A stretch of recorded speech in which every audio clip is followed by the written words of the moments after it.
Hi guys.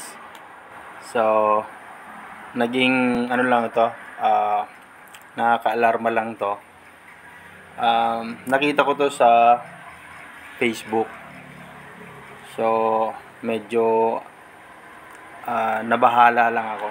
So, sa mga sa mga kababayan natin diyan ng mga baker, advice lang. Ito, paalala lang sa inyo. Dahil dapat mahalin nyo yung trabaho nyo. Mahalin nyo yung ginagawa nyo. Kapabayaan yan. Advice ko lang. Di ba meron tayong pinapractice na proper hygiene?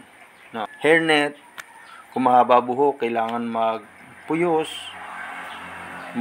magputos ng buhok. Yan. So, yun, kung nakalimutan nyo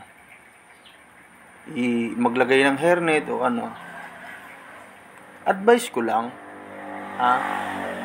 pag magtatrabaho kayo,